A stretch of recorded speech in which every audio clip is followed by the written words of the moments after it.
Hey everyone, it's Deja with Knit and Crochet Ever After, and today we are making the Stripey beanie. It is a totally free pattern. If you like getting free patterns, if you like seeing tutorials and everything else that I have here, make sure that you like and subscribe and hit the notification bell. If you're new to my channel, I do a lot of free patterns, and I've recently been doing limited time free patterns on some of my paid patterns, so it's very limited, so you want to make sure that you hit that notification bell so that you are alerted as soon as they are released, so you can go download them for free before I start selling them. So just a warning, this one is going to be free for all time. You are going to get the pattern in the description below. I also have some links to supplies if you need it, but let's go talk about what we're using and get started. Okay, so for the beanie, I used my Karen Colorama Ogo Yarn in a blue Mustang, and I did a video review on this and gave kind of first thoughts because I didn't really get to use it for a whole project. Now I have, so at the end of this video, if you'd like to see an update on what I think of the yarn, stick around and you'll see if I still feel the same way or if I've changed what I feel about it.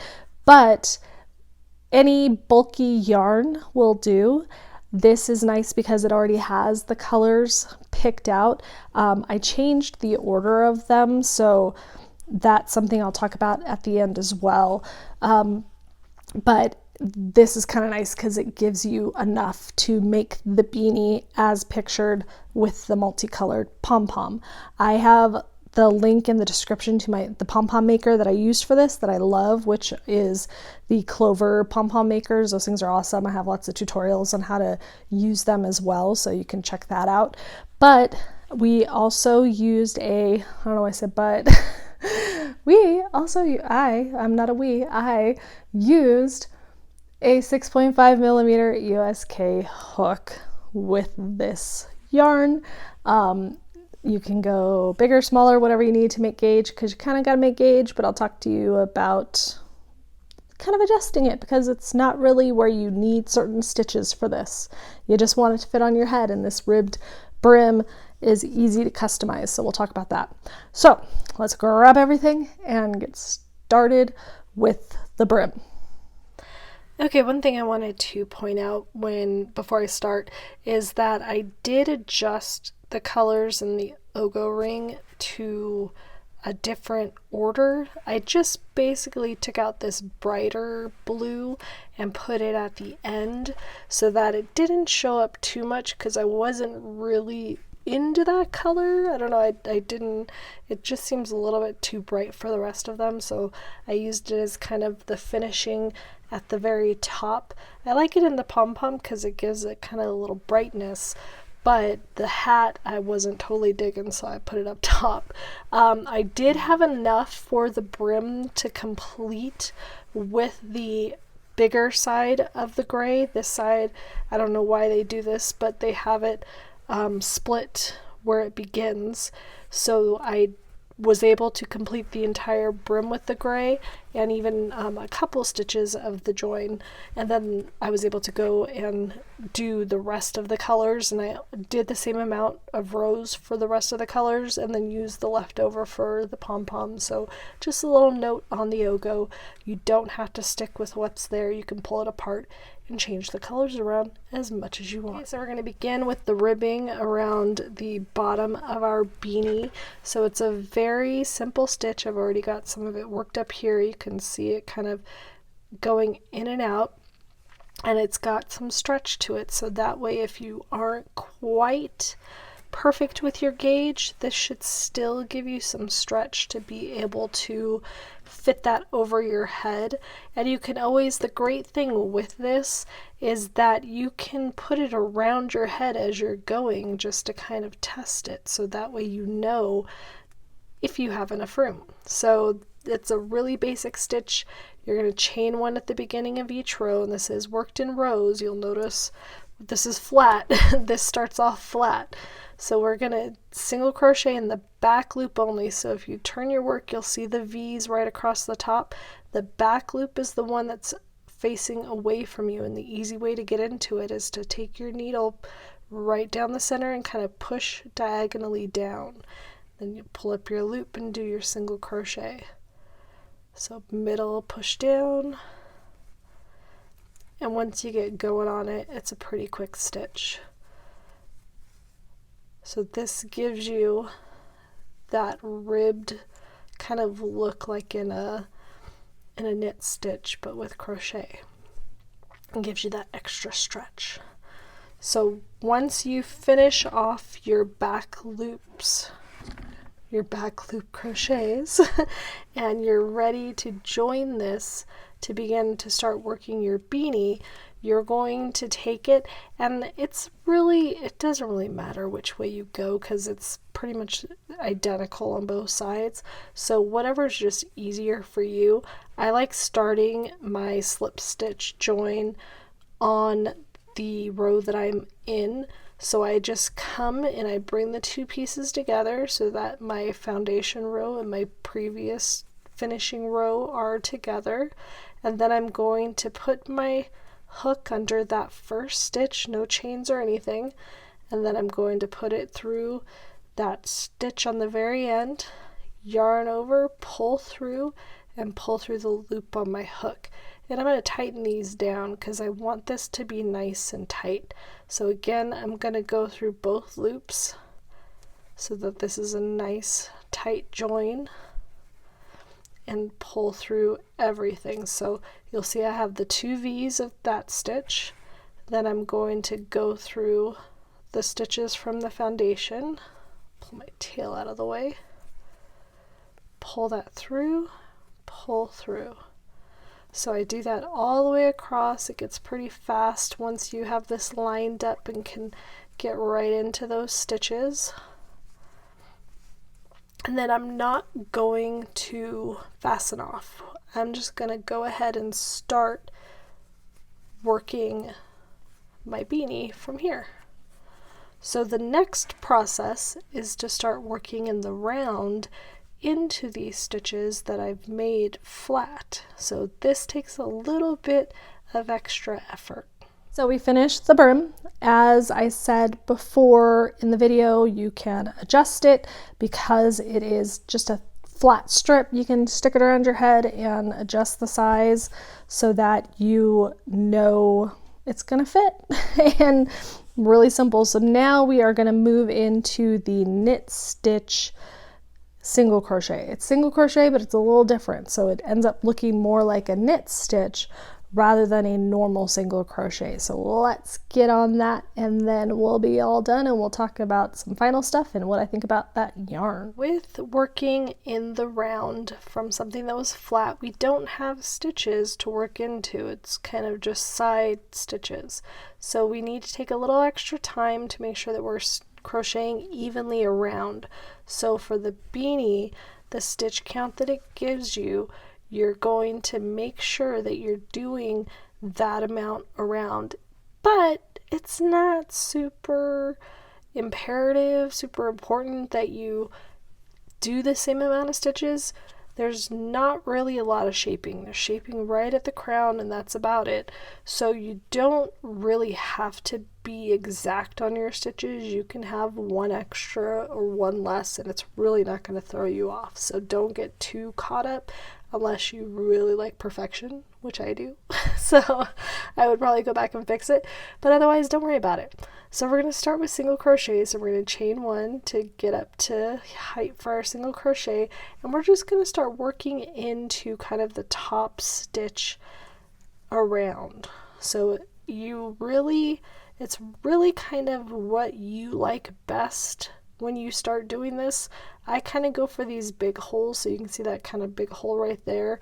I'm going to go into that one, and I'm doing one single crochet kind of basically like on each side of the ribbing. So you can see this nice big hole here on this side of the ribbing that I'm going to go through. Now I'm on this side of the ribbing. I'll stick it right here because there's kind of a hole right here, but I don't want to get so close to that hole. So you see those two holes, so I'm just going to kind of make my own hole here. It's really kind of what feels best to you. So work on it, stop and look at it and go, you know, if you have something pulling out too tight, like this one's kind of pulling up, but it also pulls up there, it doesn't bother me too much. But if it does, I'm going to come back and maybe go one down below, or kind of maybe come right into this middle spot here. So you can adjust how you're doing it so that you get the look that you like. So just take your time on this part, because once you do this round, it's not so bad. You know, this is kind of the hardest round of the project because you want it to look good. You don't want it to look kind of funky. So take your time on this round. I'm almost at the end of mine, and then we'll go into our kind of dipped single crochet. It's a little bit deeper than a normal single crochet, so I'll explain that as soon as we get to the beginning of this round. And when we're joining these rounds, we are going to work into that first stitch. We're going to slip stitch into that first single crochet we made over here. So that one right there, you can kind of see it on the top. And we're going to tighten that down to keep our rows nice and even going up.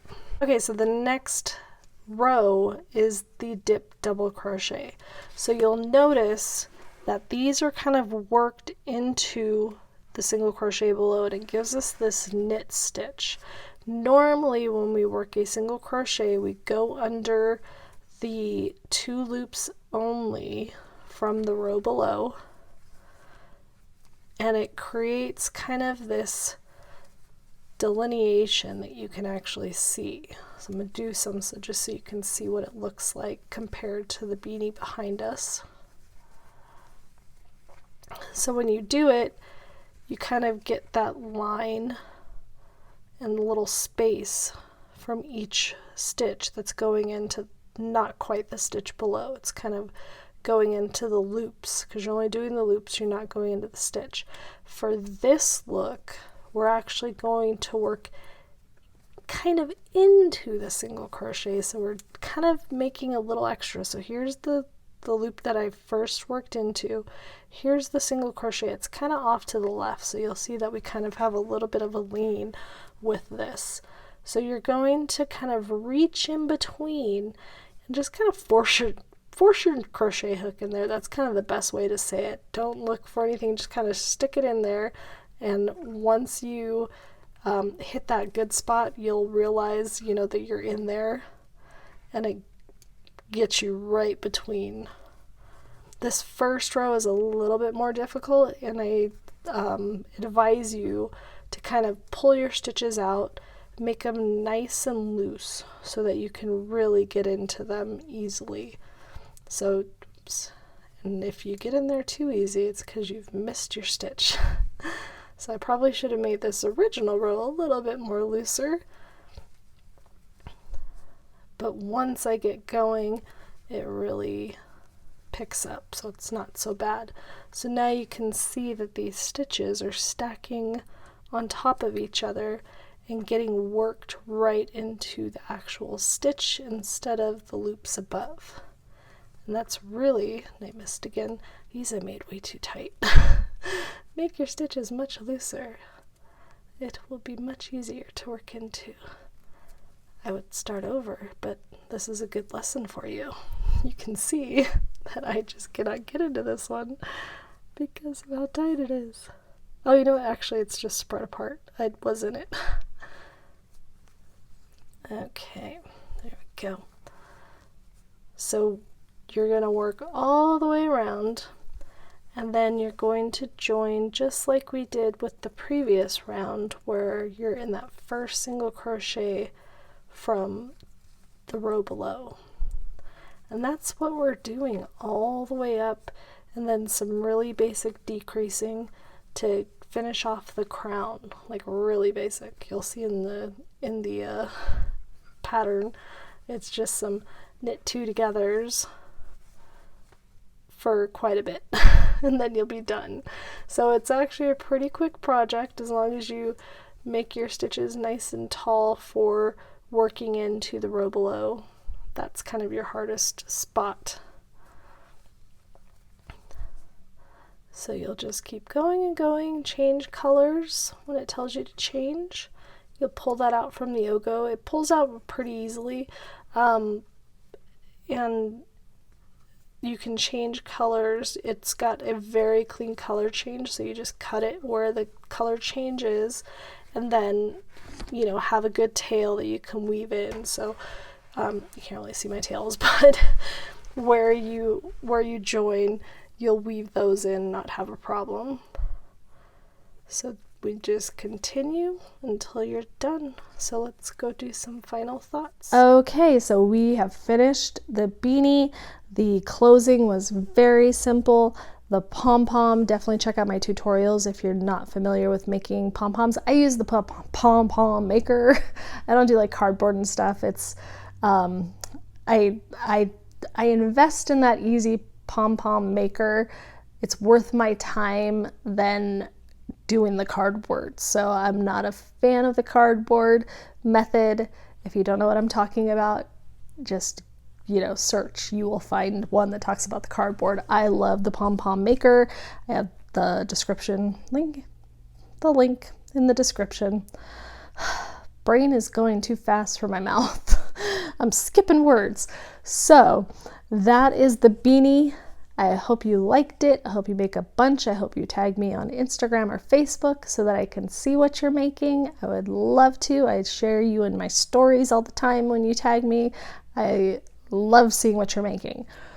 With that said, I promised you I would give you an update on the Ogo Yarn. So I used this exact same circle for the beanie. So a couple things that I want to note, that it's something that kind of came up, and it's not super bad, but it will make you think if you're purchasing it with like nothing in mind to make. I guess that kind of makes sense.